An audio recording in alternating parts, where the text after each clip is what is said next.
This is the Battle of Tenochtitlan, May 26th through August 13th, 1521.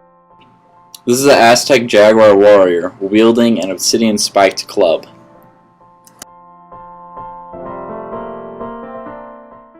Depicted here is a Spanish cavalry unit donned in steel armor. This is what the battle will look like. Here's what we think the battle will look like by using Lincoln logs and plastic soldiers.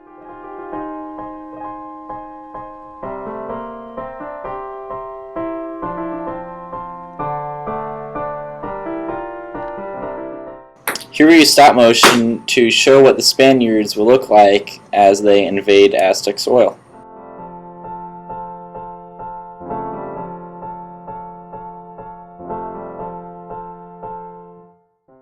So how and why did the Spanish win the battle? Well, they had guns for increased accuracy and range as opposed to hand-to-hand combat, Germans which slowly eliminated the Aztecs, and then steel weapons and armor which greatly helped them on the battlefield. The Battle of Gettysburg was fought from July 1st to the 3rd of 1863. The Confederate line stretched for many miles from the north to the south. The Union lines had a great advantage, as they were formed on the high ground around Gettysburg, in the form of a fishhook. After intense fighting on day 1 of Gettysburg, on day 2, Lee decided to attack the Union's flanks. The 20th Maine, led by Colonel Chamberlain, was at the end of the Union line. Colonel Chamberlain made the decision to fix bayonets and charge at the rebels. This decision was a success and saved the Union line from being outflanked. On day 3, Lee decided to attack the Union center. Lee believed the Union had reinforced their flanks and that the center was thin. After an artillery bombardment, the Confederates charged the Union center with what is known as Pickett's Charge. The decision was an utter failure, and Robert E. Lee was forced to surrender.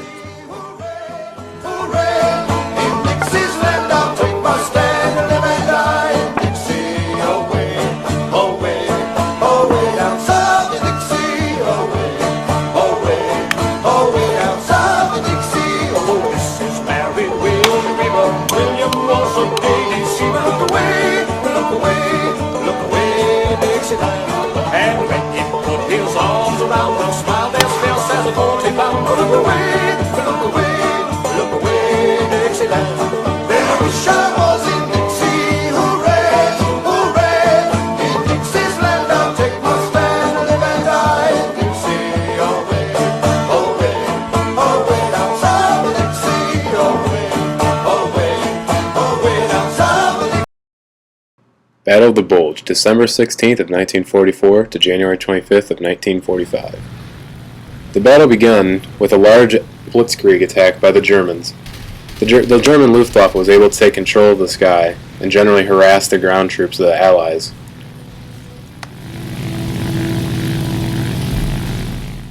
Prior to the German attack, there was a 90-minute artillery barrage, which the Allies only believed to be a retaliation for a recent victory against the Germans.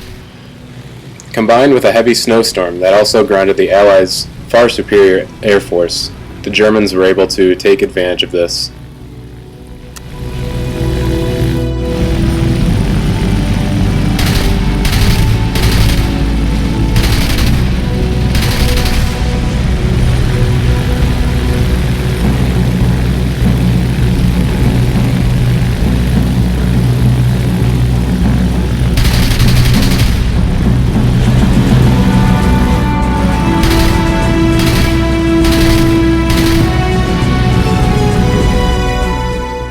The superior Allied Air Force was forced to stay grounded due to very thick fog and poor weather. German Luftwaffe took advantage of this and scheduled for an attack on December 16th, although it was later pushed back until New Year's Day. The attack was focused on destroying all the Allied aircraft that were on the ground. Only 11 of their 34 squadrons, however, were able to attack on time with surprise. However, with only these squadrons, 495 Allied aircraft were destroyed or either put out of commission. Allied aircraft were finally able to return to the skies around December 23rd, prior to the German surprise attacks. However, prior to this, the Allied aircraft were able to shoot down many of the Bf-109s and Focke-Wulf 190s that were harassing the Allied ground units. Thanks to this, the P-47s were able to get back in the sky and were able to continue bombing missions against the German artillery, armor, and supply units. With the return of air superiority, combined with heavy snowfall and a lack of fuel, the German advance was halted by the Allies.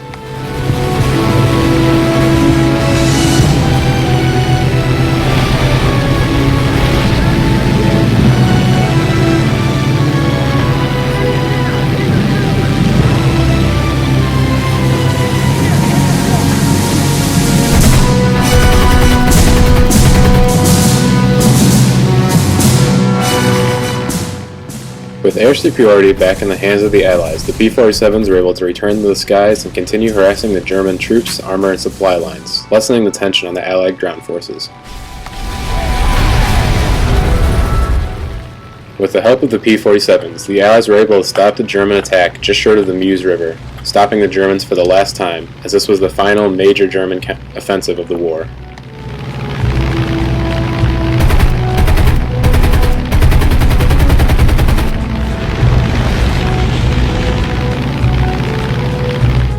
Hi, I'm JD Burke.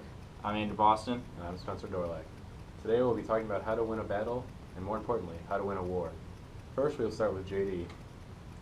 I'm going to talk about the first reason, which is superior numbers. Obviously, having more soldiers is important to winning the war. With more soldiers, you can overpower, you'll have more freedom to outflank your enemy and do certain tactics that will win you the battle. But having more soldiers does not always win you the battle, as Robert E. Lee did multiple times throughout the Civil War. Another important part of winning a battle is superior technology. Being more advanced than the opponent definitely gives you an edge on the battlefield, whether it's weapons like guns or armor like steel armor like they had at Tenochtitlan. Technology definitely is a deciding factor in the battle. Also, trained soldiers is a key factor in winning a battle. This could be compared to the Soviet Union, which had massive amounts of troops, but they were all very untrained. And fighting against the German army, who had far less numbers, but they were far more trained, and so it was a very even fight. Another reason would be your superior positioning, such as the high ground, better cover, better concealment, or, as we know in World War I, everybody was dug in. Superior positioning at Gettysburg, the Union had the high ground, so they had a tremendous field of fire. It was very easy to mow down the Confederates. So superior positioning is also really key to winning the battle. Another important part is having a good leader. Having a good leader means someone who can raise morale when morale is down, and just lighten everyone's spirits and give everyone the idea that they can do it even when the odds are against them. Finally, we will talk about supplies. Supplies is key to winning a battle, because if you run out of ammunition, you will be forced to run at the enemy with just hand-to-hand combat, while they still may be equipped with ammunition and can mow you down from far away. This is key in the blitzkrieg attack, as if you can run your lines of supplies, leaving you in the dust. Lastly, we're going to talk about better tactics, such as Spencer just mentioned, the blitzkrieg. That was very effective for the Germans, as it was known as the lightning war. They struck quickly and it was done. You couldn't even think. Another tactic would be flanking, such as at Gettysburg. The Confederates tried to flank, and if it had been successful, the Union would have been crushed. At Tenochtitlan, we can see that siege warfare was used. They surrounded the city of Tenochtitlan, nothing got in, nothing got out. That was, really key to them, winning the battle, along with the technology. Now we're going to move on to how to win a war. How to win a war, really, you got to have superior numbers. You can't just run out of men within the first few years if it's a long battle. Like numbers, quality over quantity sometimes, so training your soldiers is really important.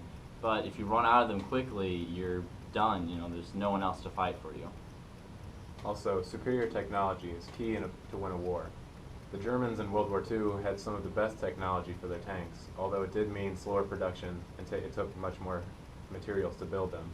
As well as in their aircraft, they had some of the first technology, such as an ammunition counter, which the Allied forces were left without, and kept to wonder how long they had ammunition.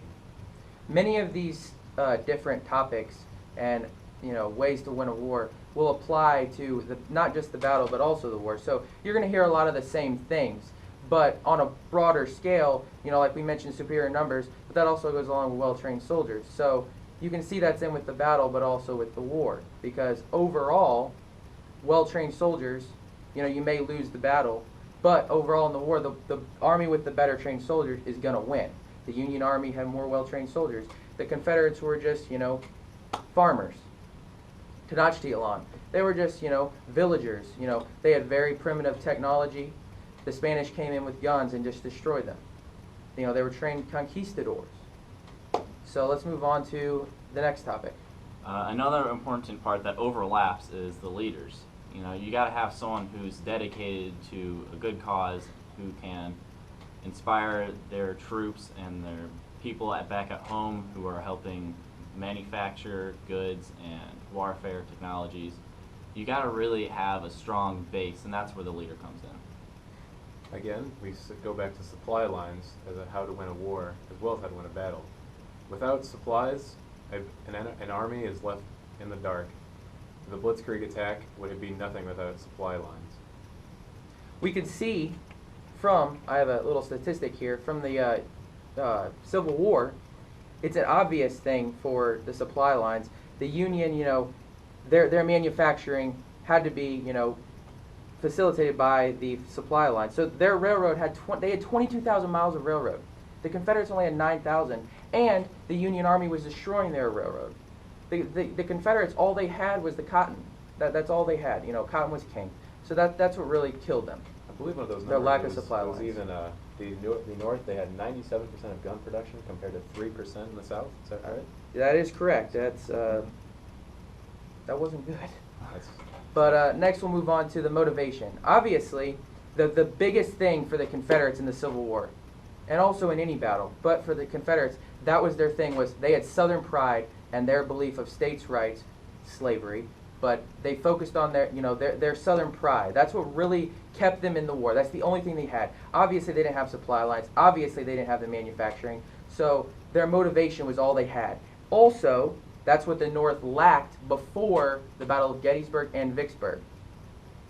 The Confederates were constantly attacking and hoping to destroy the whole Union Army so that they could, destroy the Northern's will to fight. If they had done that, the outcome might have been different. So, I'm J.D. Burke. I'm Andrew Boston. and I'm Spencer Dorlac.